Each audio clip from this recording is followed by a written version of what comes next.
we're going to do the next panel. And what do you know? It's about time I get to sit down and really nerd out about pitching once again. So I'm bringing on Al Melchior first. Hey, Al, how you doing? Excellent, Nick. Excellent. Yeah, let's nerd out. Yeah, let's do this. Let's talk about pitching. And you actually might have seen Al last night because, Al, I don't know if you saw the presentation for the Blind Commanders draft, but you were heavily featured. Unfortunately, I was aware of that was coming. Not on purpose, not intentionally avoiding, but I just had other things at that time, so I didn't get to see it. But obviously, I'm aware of it because I worked with Miles to have the big reveal of the blind partner and all that. So. Yeah, you met King Hippo. You guys, I think, worked out really well. If you don't know, King Hippo last year was paired with Trevor Huth, and it was kind of a famous pairing as Hippo did not agree with any of Huth's picks whatsoever. But he agreed with yours, Al. So we were really lucky to have you as a part of that. And yeah, thanks again. Not totally. For doing it. All right. So obviously, you guys should be giving Al a follow on Twitter. Yeah, that was a pleasure. At Al Melchior, is that right? No, don't forget the BB for baseball. Oh, right. So Al Melchior BB. There we go. And you also have a podcast that's not about baseball. That's right. It's about music. It is called You, Me, and an Album, which is kind of self-explanatory. And that's got a Twitter account as well, You, Me, Album. Dropping a really cool episode tonight. So every Sunday night, a new episode comes on and introduces me to one of their favorite albums. Sweet. All right, we'll definitely give that a listen. And of course, there's also SB streamer, Uncle Simione. Good to have you here. What's going on, Nick? I'm glad you said my name correctly this time. Yeah, I'm sure I messed it up many times. I am so sorry. Can we call you? Actually, you know what? No, let's just call you Simione instead of Simi2 or something like that. Which I'm sure someone has made the joke before, and I'm really, really sorry. That's right. But yeah, man, what are you working on, and where can they find you? You just follow me on Twitter at spstreamer or spstreamer.com. We just put out content pretty much daily now. So you just check us out there. Yeah. When I'm not shoveling snow, today's like the first day in New York we haven't had snow, right, Nick?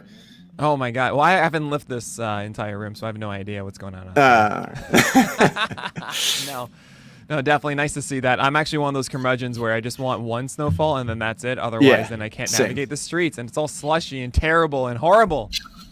Breaks your back shoveling too. It's the worst. It's terrible. Apartment building, fortunately, no shoveling. Anyway, I love that. I believe that's Mortal Kombat. Is that what I'm seeing behind me? Yes, that is. Lovely. It's 1, 2, and 3. Oh man, look at you. I know. Well, anyway, enough stalling. I don't know why I'm stalling to talk about pitchers. This is crazy. That's what we're going to do now. And just a very, very quick reminder, Al Melchior is one of the prizes. You get to have a one-on-one session talking about your team with Al Melchior this year. So thank you so much for donating that to the cause. Al, we'll be raffling that off tonight. So yeah, we already hit that one. Congrats, guys. 3,500. You did that. Hopefully we can get through all 10,000. We can make that personalized cameo for everybody and give you guys a lifetime subscription to PL Plus if we get to 10,000. So go to the link below. Go to rallyup.com/PitchCon. And okay, let's get to it. So SB options through your draft. What I was thinking we would do is pretty much just straightforward. Just go through in kind of chunks of NFBC ADP.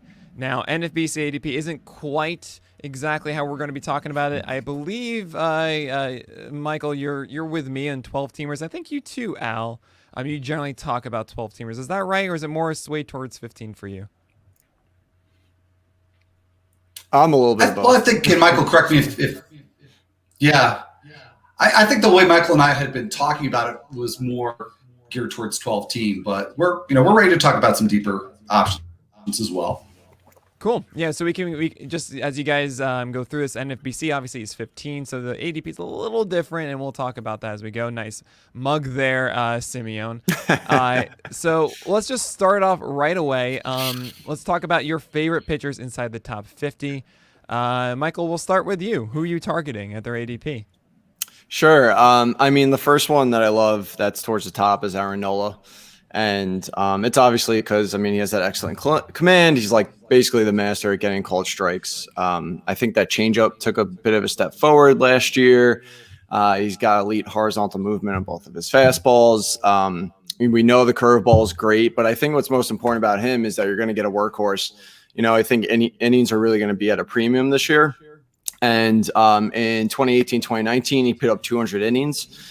And that's why I'm slightly surprised. I put it on Twitter, I think last week or something, that Buehler's going in front of Nola from what I'm seeing, because I feel like he's a little more questionable when it comes to innings. Mm-hmm. And I think it's very important that we, especially early on, get these guys that we know are going to go the distance, because past, the top like 20 pitchers, we have no idea how many innings any of these guys are really going to put up. So that's why I'm really loving Nola this year, especially where he's going. Yeah, I mean, I found myself ranking more volume expectancy guys. I don't know if that's a good phrase. It's not really. But those that are getting more innings, I'm raising them up in my rankings. And, it is really close. Buehler's at about 20, and Nola's about 22, 23 in NFBC right now since the start of February. The question is, I mean, the big counter argument to that essentially is everyone's going to have lower innings. I don't think anyone really is expecting over 200. I guess I kind of am. I'm just saying, like, Arenado's going to go out there. Like, he's not going to stop. They're not going to let him not pitch anymore. I don't know. It's very strange. We don't really know how all these clubs are going to go. But if they're not doing 200, then if they're doing 180, well, then how much different is that going to be from Buehler and Nola? I feel like Buehler's going to have less because the amount of depth they have, and they know they're going to make the playoffs. They're just trying to get that championship again. Yeah. So I feel like they can afford to do those, phantom IL stints, which I think they're going to do a lot with Buehler. Yeah, just to make sure he's good. Yeah, could easily do that. I wonder how much the gap is going to be, but I have Nola above Buehler, so I like that pick a lot there. Al, who would you say is your favorite pick inside the top 50?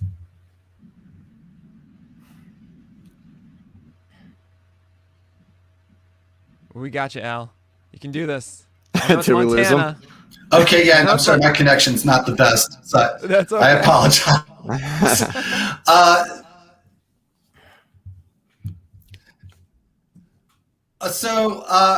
Really trying to figure out exactly who's right behind the big three. And I wrote a piece recently for The Athletic talking about Trevor Bauer and what if he actually gets his wish to pitch every third day. And I don't actually think he's going to do that. I did see a potential path where it's possible, but it's like Dumb and Dumber, you're saying there's a chance type of possible. But the interesting finding that I had there was that even if you gave him innings based on pitching every third game, not necessarily every third day, but every third game, it's not really enough to catapult him into the top three. So I think it's still very much a discussion for me of him versus Giolito versus Darvish. And I think Darvish is the one that I would want to target if I missed out on the big three. But if Darvish is off the board, despite what ADP says, I think I would go Giolito there because I'm just not buying the strikeout rate increase from Bauer in 2020, given that. And since I'm on PitchCon here, I feel like I've got to reference CSW. And his CSW didn't really change, but the K rate did. Sure.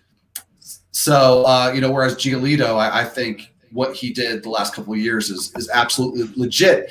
And the projection systems don't seem to buy him as a low BABIP pitcher, but I think between the infield defense that the White Sox have behind him and his pretty consistent track record, even when he wasn't as good as he is now, of getting a lot of high flies that are easier outs, I would anticipate that he's going to have a much lower than normal BABIP. I mean, his career mark is 261. So it's a lot closer between him and Darvish than I think maybe some other people that I might be drafting with might see. Sure. So personally, I have Bauer as low as 9, just because of there's just too much haze surrounding him. He had a 36% strikeout rate last year with a sub 13% swing strike rate. Yeah, I mean, crazy. Regardless of CSW, like that's not gonna work. It's not gonna stick around, and he's gonna get a tougher schedule now than he had last year with Cincinnati, which was gorgeous to say the least. So there's just a lot of I don't know what's going to happen with Bauer, and I do feel with you, Al, that Darvish and Giolito much more secure in what you know what their skill set is. Darvish is, I feel like we haven't even seen it yet, Like, if there's one guy that can really elevate into the top 3, I feel like it could be Darvish. Just because, I mean, he had a 2.01 ERA, and like he can have a 35% strikeout rate. Like, he can be that guy. It's just a matter of seeing a 162 game season of that ability. We only saw in the second half of 2019, and then of course it stuck around in 2020. But yeah, I like those picks. I mean, Giolito is just an absolute rock. I kind of have him and Nola paired up together because, yeah, they're going to get a ton of innings, and they're both really, really good, and that's a good thing to have. I would say, yeah. Yeah, no, I was just going to add that I see that those 3 are at the top of the second tier behind the big 3, but at the bottom, not as far behind as I think maybe some other people think, is Kenta Maeda. Yes! So I will be very surprised if I don't wind up with him on lots of teams this year. And I've already got him on my AL only. Kenta Maeda, you're my boy. I love Kenta Maeda. It's like he has two amazing secondary pitches with slider and changeup. Actually, if you saw Alexander Chase's hard hit for PA presentation, you'll see that Kenta Maeda is really, really good at suppressing hard contact overall plate appearances. It does not surprise me whatsoever. He sneaks in his fastball super effectively. Think of like Tanaka, of how he had his slider and his splitter and was trying to sneak in fastballs. Imagine that with better secondary pitches and a better ability to actually like execute that heater when needed. It's really remarkable what Maeda is doing. It's just the Chicago White Sox that he needs to worry about, really, in the AL Central. Maybe the Royals, that's what we keep hinting at, but not too worried there. So yeah, Maeda would be my pick. Oh no. Sorry, I flipped over. I flipped over my headset onto my space bar, and it kicks you out apparently. Jesus. Get out of here for liking my Maeda picks, Simione. Oh, man. But yeah, if I had to throw in someone else inside of the top 50, I would probably, I mean, I am a Gallen gal too. I do want to emphasize that when it comes to the first like 15 picks or so, after you get past Bauer, really, maybe you can say Kershaw, I have at 10. Castillo, Flaherty, Maeda, Gallen are all kind of clumped together for me. And the fact that you have Castillo and Flaherty going around like 30 or so, and then Gallen's at 42, and then Maeda's at 50, I would just rather take another round, get a good hitter, and then get those pitchers after the fact. So that's kind of where I'm lying. Let's move on to the back half of the top 100, 50 to 100. I'm curious where you guys will go with this. Maybe these guys that are just squeaking into the 100 who are really, really talented right outside the top 50. We'll start with you this time, Al. Who would be your number one choice to get during your drafts inside the top 100 or 50 to 99? Well, based on that blind draft, I feel like my answer should be Steven Strasburg because I took him ahead of Sonny Gray, Corbin Burns, Max Fried, Zach Plesac, and Hyun-Jin Ryu. So that's a big chunk of that cohort right there. If I had to go back and revise it, if I had to go and do it again, I probably would take Ryu there. And I think that even though it seems like the community is much more confident in him this year than they were last year or the year before, that I still think that maybe he's still a tad underrated. And another pitcher that's been really great at reducing hard contact, especially on airborne batted balls. One of the best in the majors over the last 3 seasons, as far as that's concerned. Really great bet to help with ERA and WHIP. And also, I don't know if this is a skill or not, Nick, but it's 4 seasons in a row with the strand rate above 80%. So I have to think, even though I can't explain it, I think there does have to be something to that. So I think that gives him enough upside and safety to take him over Strasburg. But Strasburg's still right there for me. It's interesting. So Strasburg, I gotta say, I was very aggressive in my ranking back in in October for Strasburg because I assumed what would happen is that he would have the surgery and then come back in spring and he'd be perfectly fine. And all of a sudden he would just shoot up draft boards. And guess what? Today, he announced that I got surgery and it took 15 minutes and instantly everything was fine. And I feel great. And he actually got some extra throwing before spring training. So that does make me excited about Strasburg. That's not a I told you so. Because all the injury risk that we have about Strasburg is still present. Sure, he's been throwing and everything's fine, but who knows if it's going to show up or not. So I very much recognize it. But yeah, I think Strasburg is going to certainly get some helium now. And I very much do like him. So I like that pick. I mean, there, Nick, Al. have you or anyone you know gone through carpal tunnel and then pitched and like has it been difficult? Because I feel like we don't have a lot of injury Right, history we have on no it, right? idea. We have no idea. So that's what scares me about it. Sure. Yeah. Like, is it likely for it to come back or nag him? Or, I mean, we have no We idea. don't really know. I mean, we only have this tweet. I can read David it Price out. had it, right? Sorry? Did he? Did David Price? Maybe he did. David Price, I think, had carpal tunnle, but I don't know if he had the same surgery. Because I seem to remember he got it playing video games. Right. Oh, really? Fortnite. No, I don't think he did. I don't think he did. But the quote from Mark Zuckerman was, Strasburg, speaking to reporters for the first time since he got hurt last summer, says he had numbness in his thumb and entire hand. And he also said that the carpal tunnel surgery was only 15 minutes and he immediately felt better, had a completely normal offseason, and began throwing earlier than usual. I don't know. We're going to look until I see it, until I see Strasburg actually like throwing and everything's fine. And also going through multiple starts and everything's like, it's normal, then we'll be good. But yeah, best shape of his life, exactly. And we'll see what happens. What does the Facebook guy know about? Oh, I like that. Okay, so who is your pick here though inside the top 100? Michael? So I mean, it kind of depends who I got before this, but I mean, if I want safe floor, I mean, how can you hate on Hendricks? Sure. I mean, 7 seasons, he has a 3.12 ERA. You know, he gives you those elite ratios every single year. It doesn't really matter, and it's really based off the deception that he has with his pitches. But if I wanted to take a little bit of risk, I'm a big fan of Valdez. You know, he's got that great sinker and curveball, and there's worry that he doesn't have a third pitch. But actually, Eno Saris kind of brought it up to me, and then he ended up tweeting it out too, that his curveball actually has kind of 2 different movements to it. So it's almost like he has 2.5 pitches.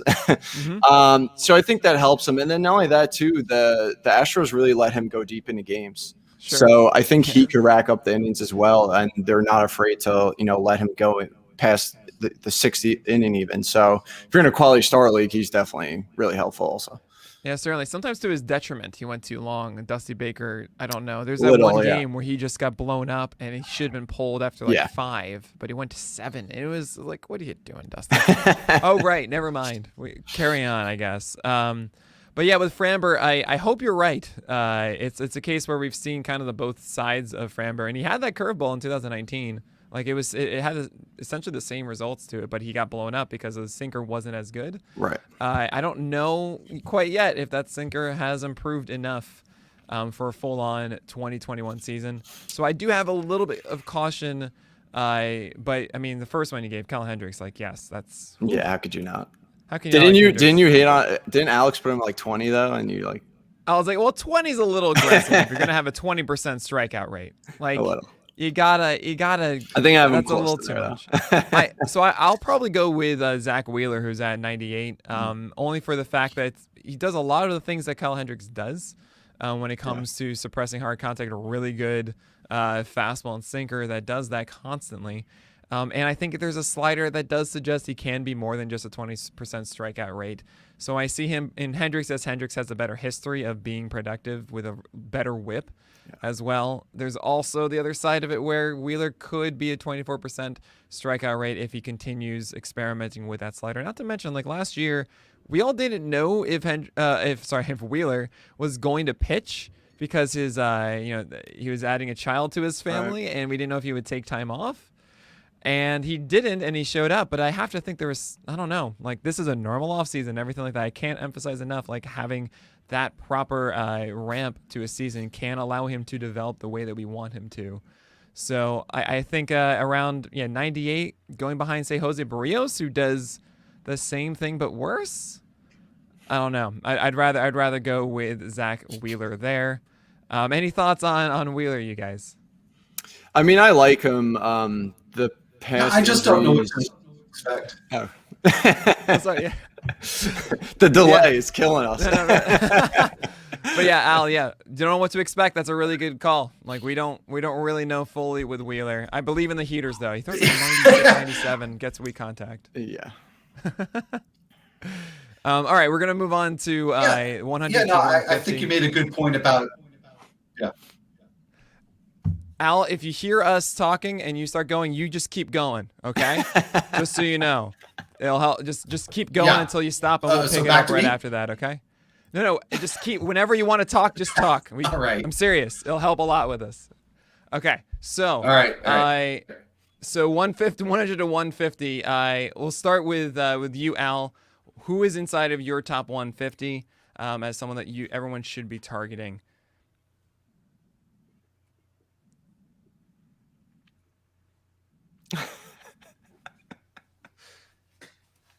Believe in Al Melchior. Okay. Yeah, I lost you again. So that's to be. There you Yes, go. yes, it's all you. Me, You got Nick. this. Yeah. All right. So sorry about this.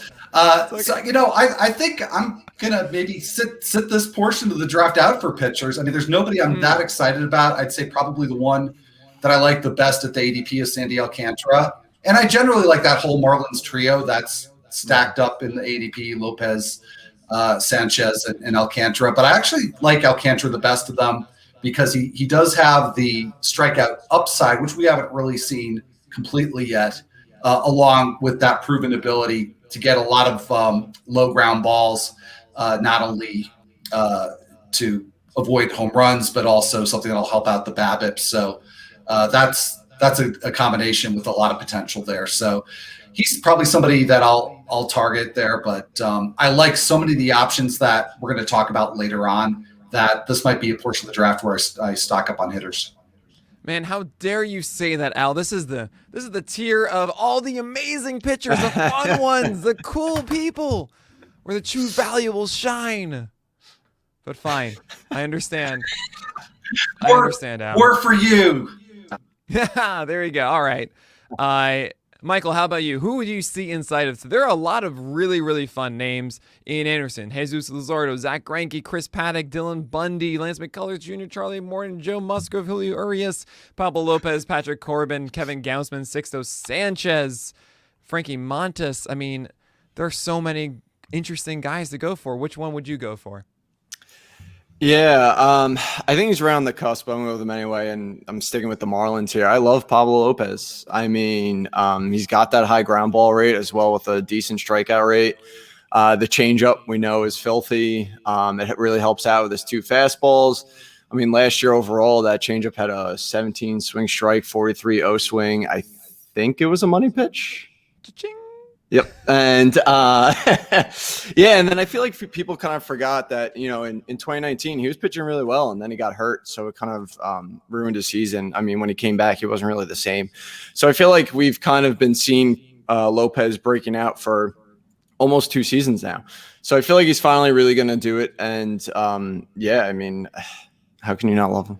I mean, I don't want to establish a floor for Pablo Lopez. I've certainly put my foot in my mouth saying that, but I do feel he has is a very solid one. Like if you drafted Pablo Lopez, I'd be surprised if you felt you wanted to drop him in season. I mean, maybe I could see him hovering around the 50s or so. So there might be some more interesting options if you have a shallower waiver wire, just kind of not as deep of a 12-teamer as we've seen otherwise. But I really want to see that cutter take shape for Pablo Lopez, right? He hinted at it a bit as a tool against left-handers, as he's really good at jamming righties with fastballs, and that changeup honestly does so many righty and righty crimes. But I do want to see that cutter taking shape a little bit more this season. That might give him more consistency. And every year it seems like he has that one blow-up game and then responds in the right way. But still, hopefully, he can remove those from his resume. It's a cool pick there, Michael. Yep.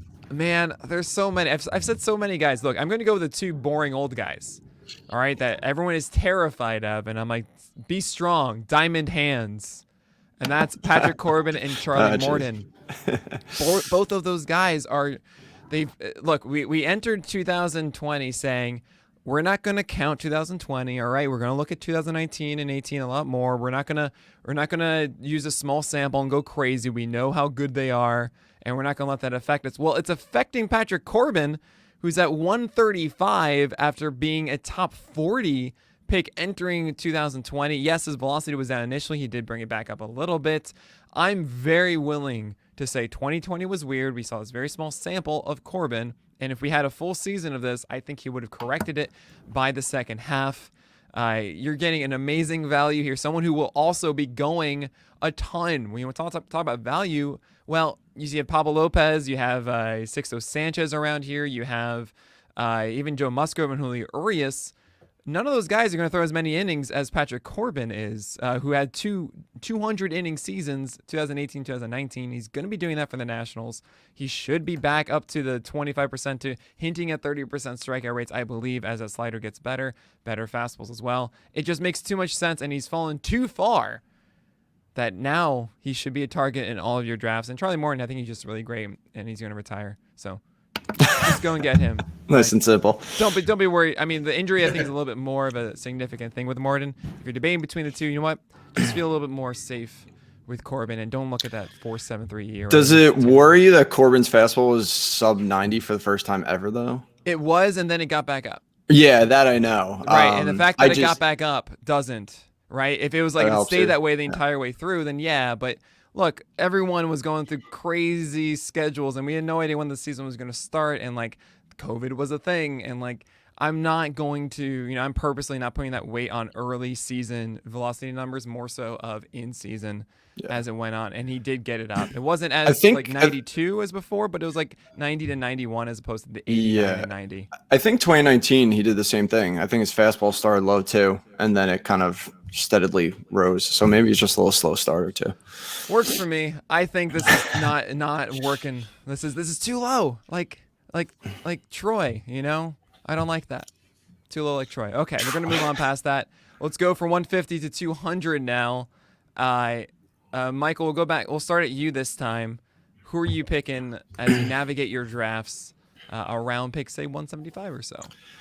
I'm willing to take a chance on Yarbrough.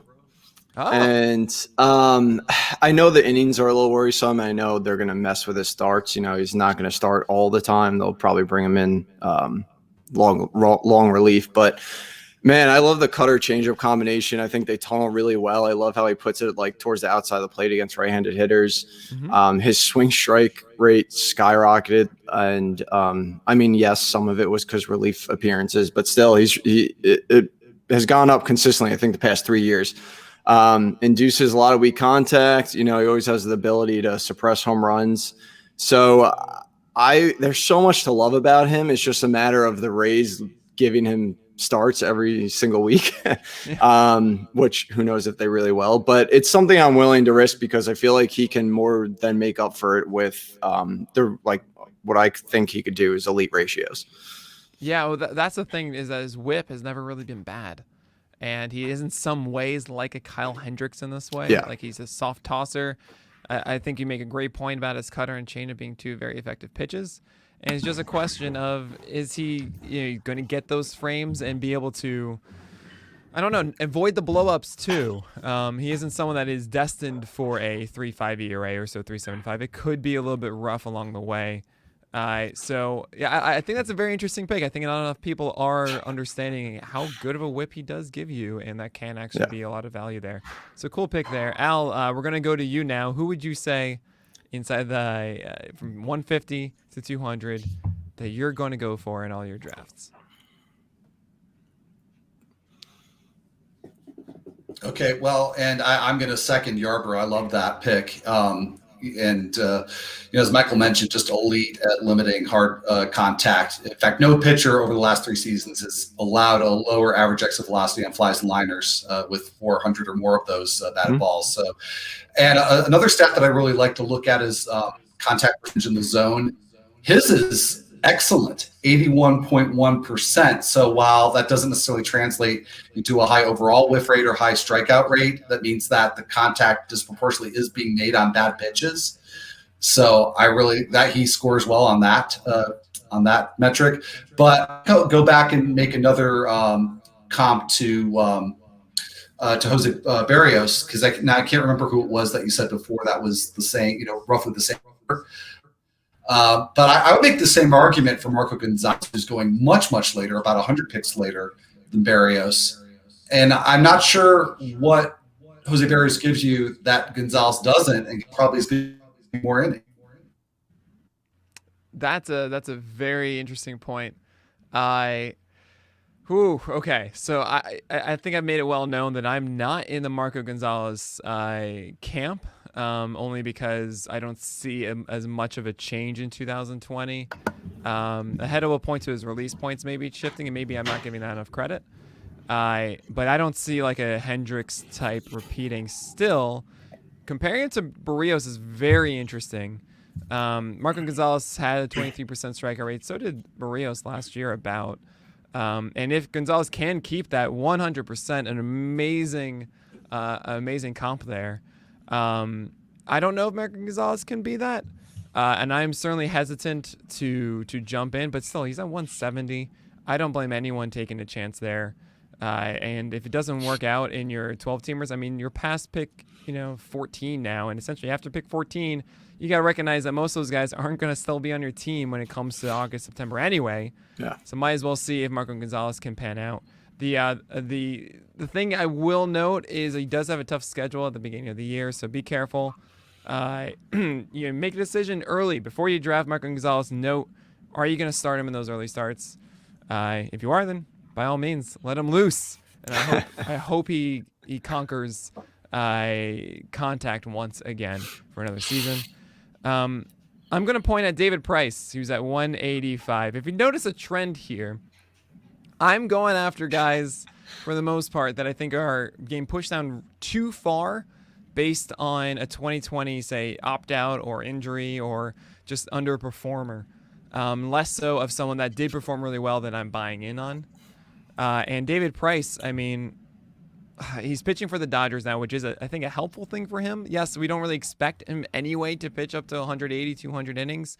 Sure, if it's 150 of Price, well, the first half of 2019, when he didn't have the wrist injury, was phenomenal. About 3.15 ERA and 115 WHIP with a near 30% strikeout rate. Then he had a hurt wrist, and that was it for really 2019.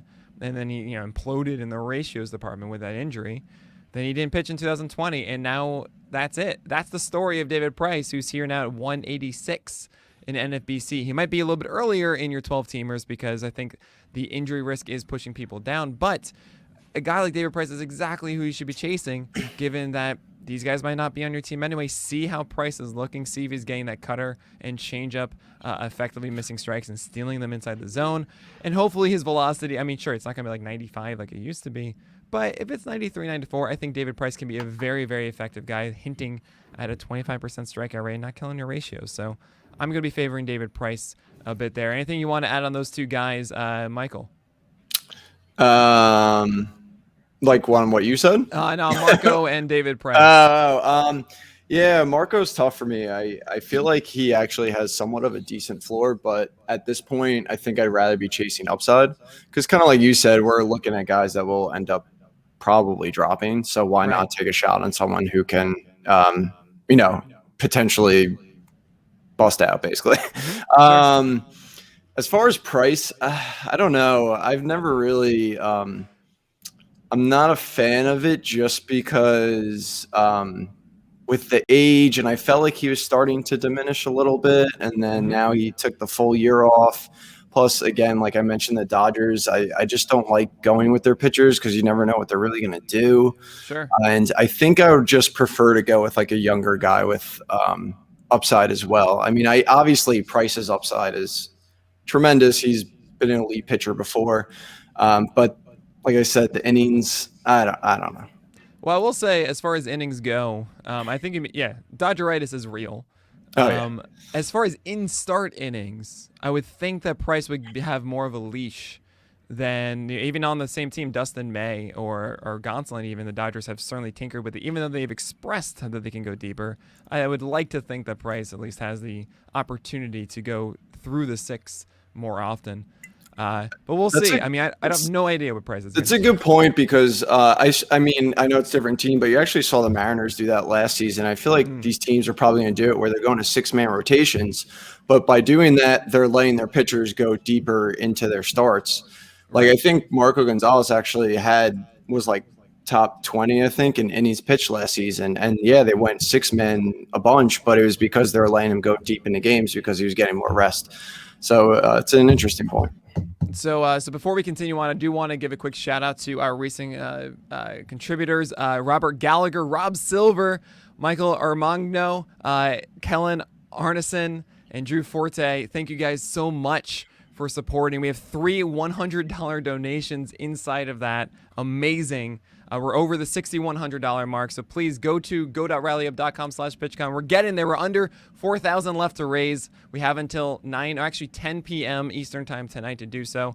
We hope that you can help. It's all for a great cause.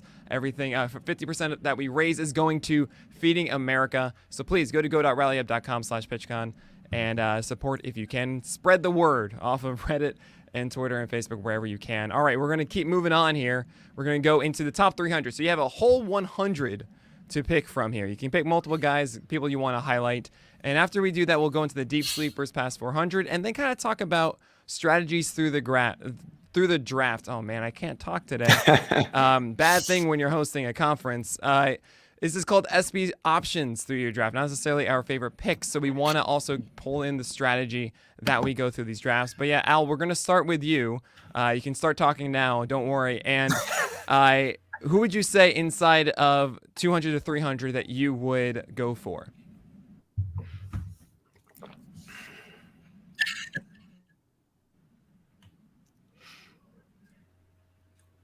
Well, I'm going to go with the smooth transition here from David Price to Tony Gonzalez, because I think if you're willing, and I think he made a great case for Price. And I think if you're willing to go for Price in that portion of the draft, before 200, then I think it makes a lot of sense to go for Gonzalez, after 200 has gone by. I love the potential here. I also like the soft contact and the BABIP potential for Gonzalez. And I just think, you've got so many potential rotation. And I think with Price, as you said, I think should be about 150 innings. And Julio Urias, I think you have to expect that he's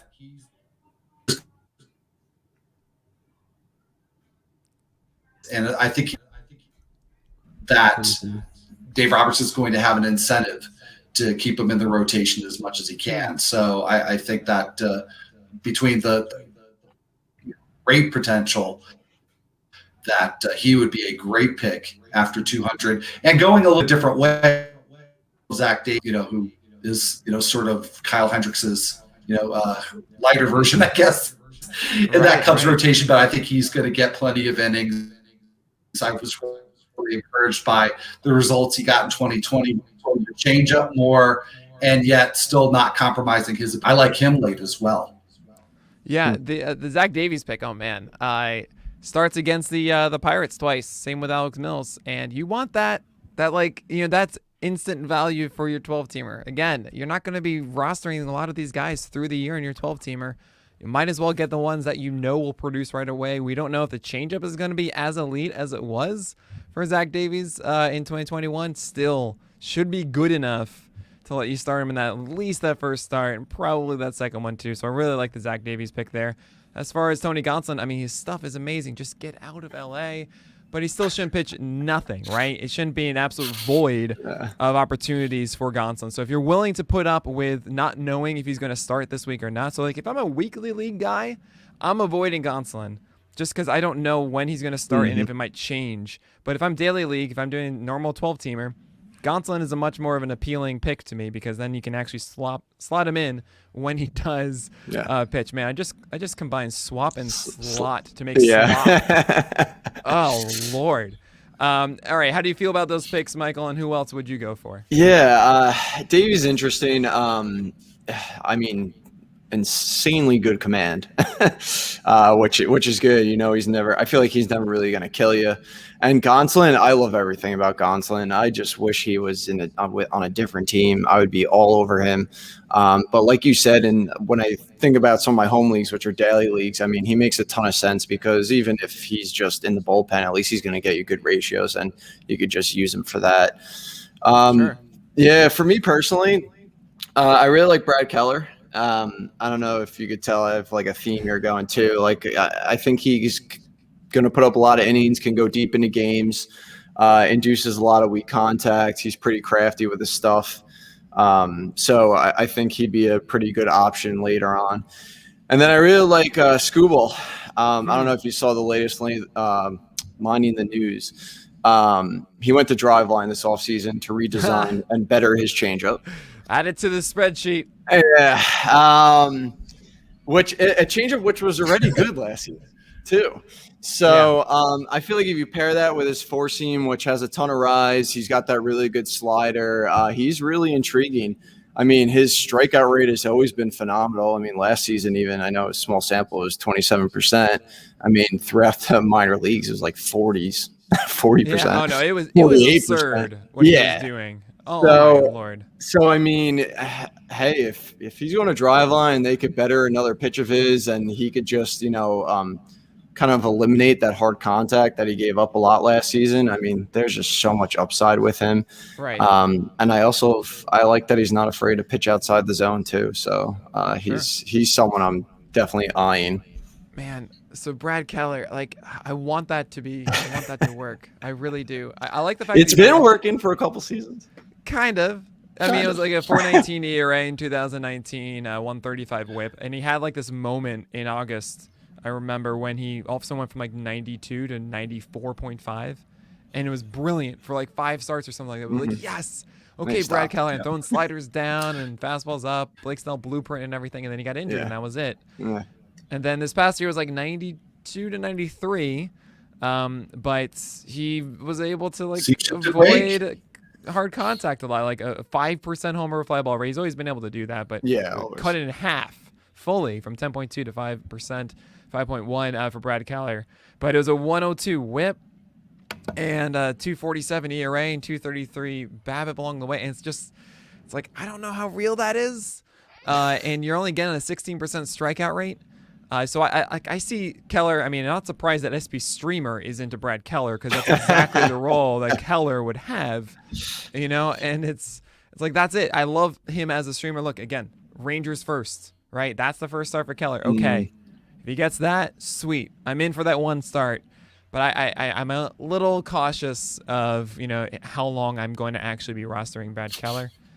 I just feel like he's a decent ratio guy to go after later on, especially if you need it, I don't know. I feel like he's always going to beat those underlying stats, like Hendricks. Yeah, he didn't in 2019 though, right? Like 419 ERA, 135 WHIP. He had a 130 WHIP in 2018. I don't know. I'm like back and forth. I guess I see myself in season. It's June 1st. Brad Keller has a 3.7 ERA, right? And a 121 WHIP. I'm just throwing random things out, but let's say he's doing that, right?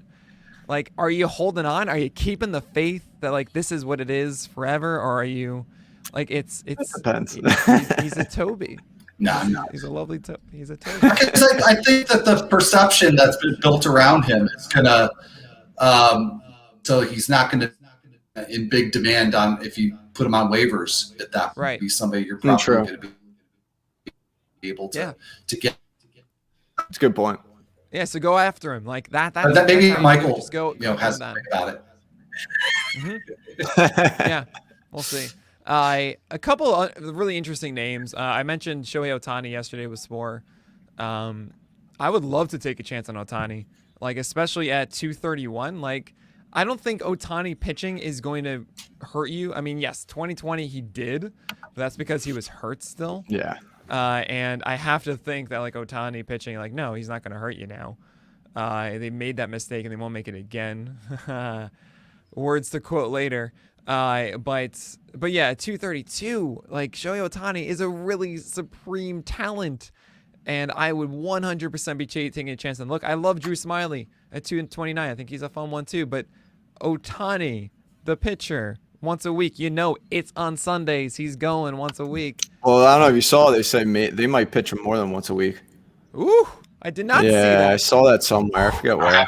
You think he's hurt? I don't know. It might have been another monument. Game changer.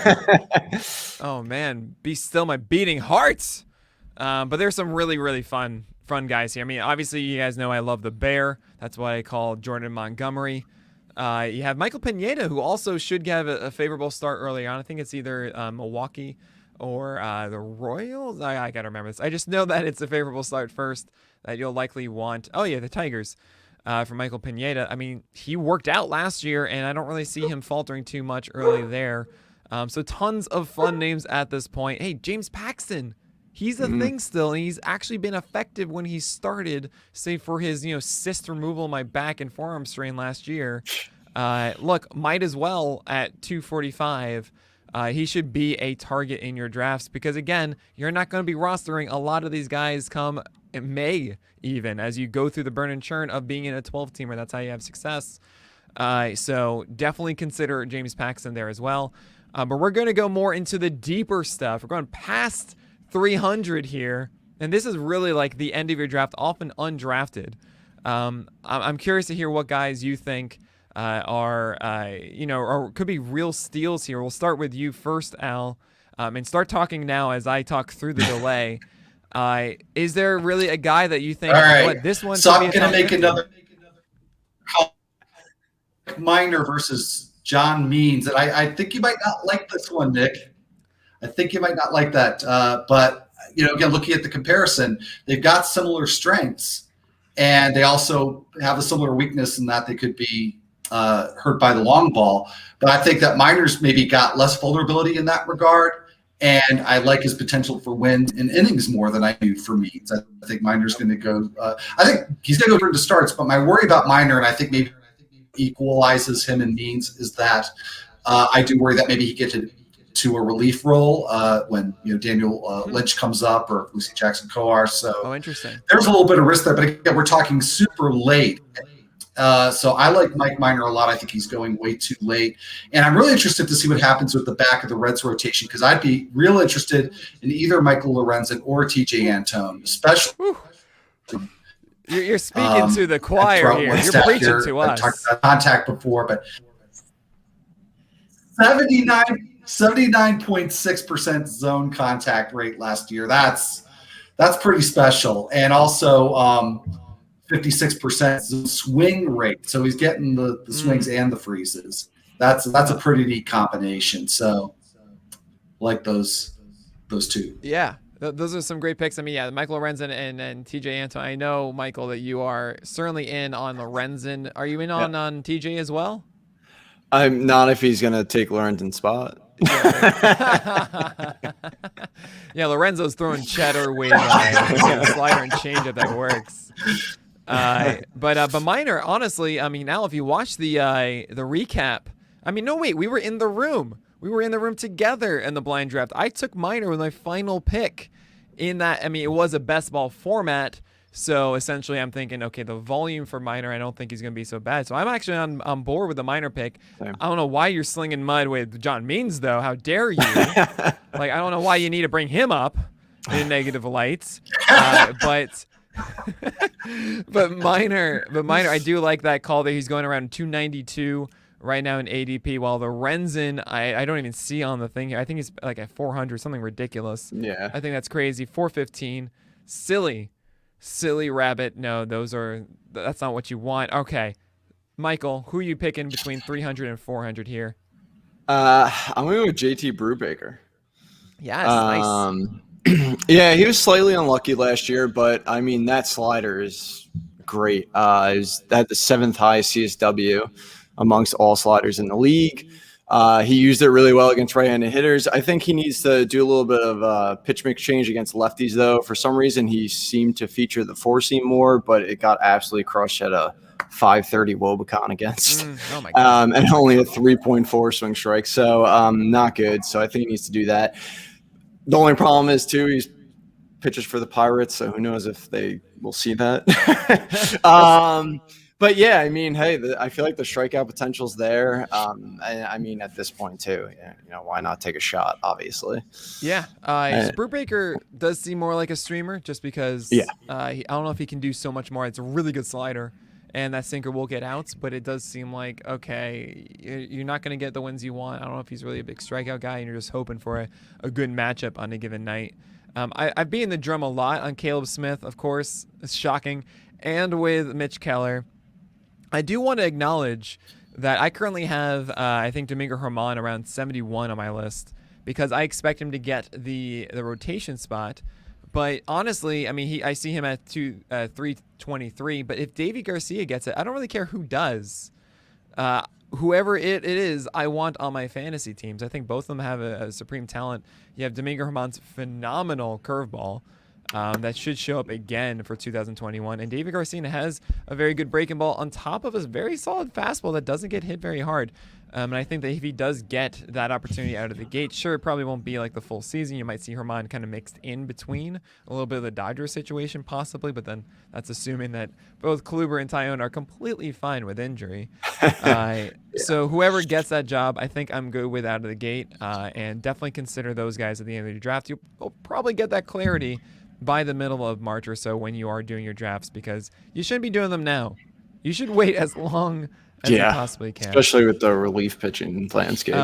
So we have 10 minutes left. We're going to quickly go through one super deep option. This is past 400, maybe even past that longer, but someone that you think, guys, like, keep him on your radar. He will be added through the season. Maybe someone you want to take a flyer on. We'll start with Michael, you this time. Who is someone that you are thinking about making that pick in that last round? I mean, I feel like why not take a shot on Patrick Sandoval? Ooh. I feel like, I mean, we saw the slider take a step forward last season. He obviously has the stellar changeup. The only problem is the horrible command on that four seam. Yeah.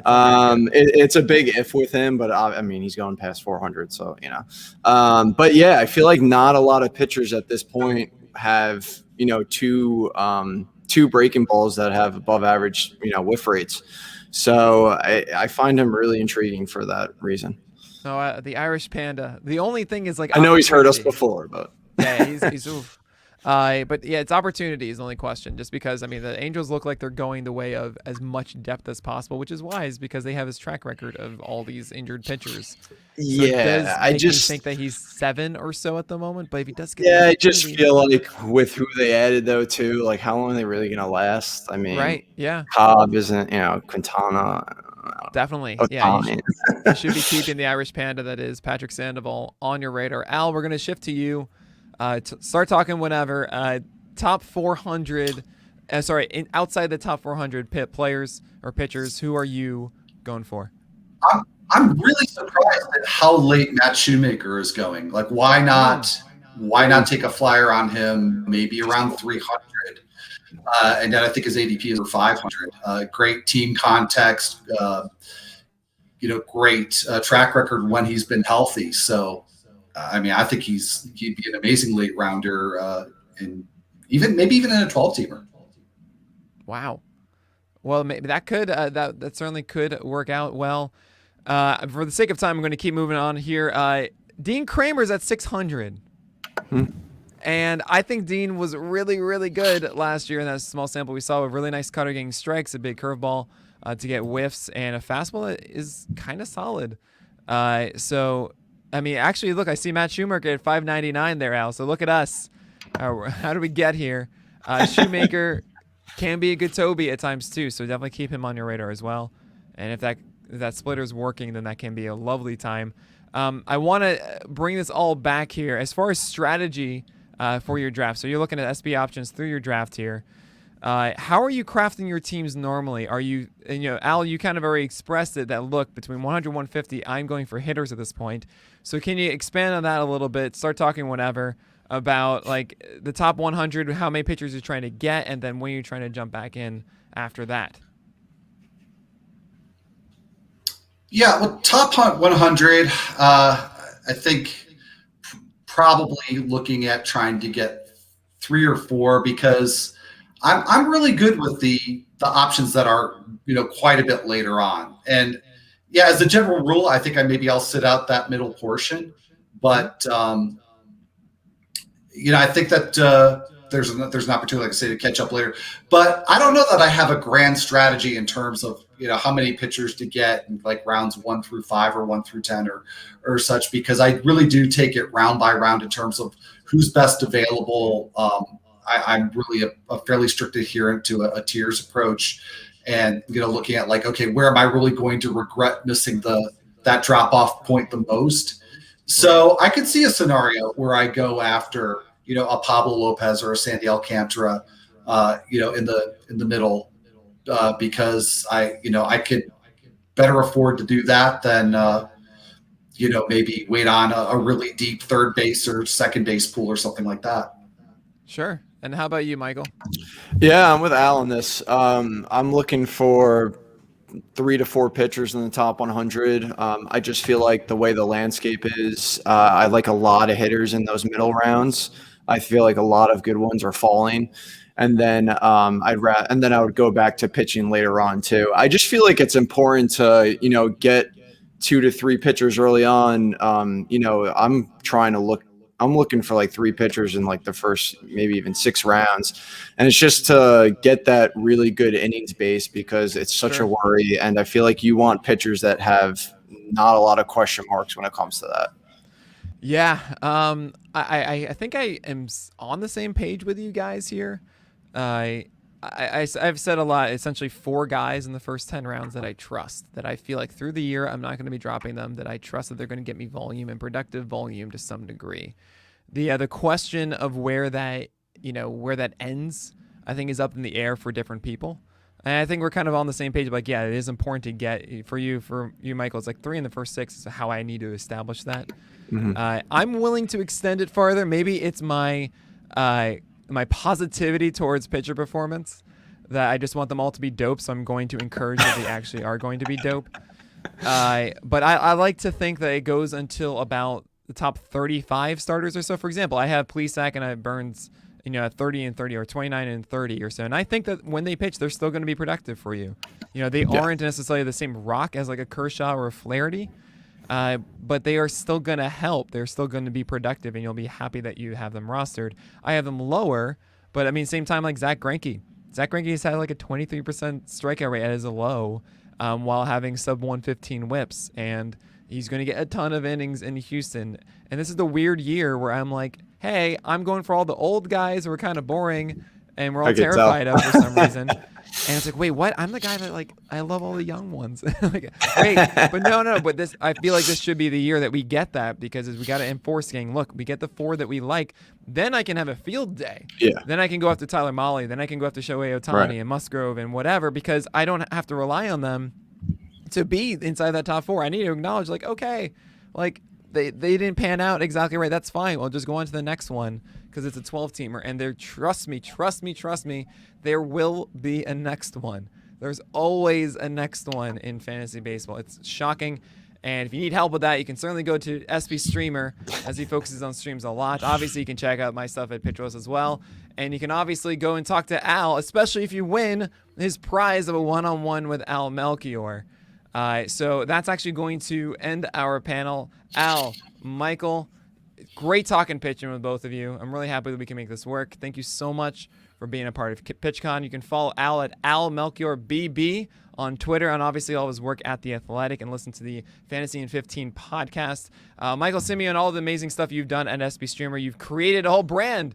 Super proud of you for that, man. And thank you. Definitely go check that out. Check out their draft guide. Consider their membership. You have also at SB Streamer as well. But that's going to do it for this. Thank you guys so much for being a part of this panel. It's wonderful having you here. Yeah, thanks for having me on, Nick. Appreciate it. Take care. Thank you, Nick, for having us on.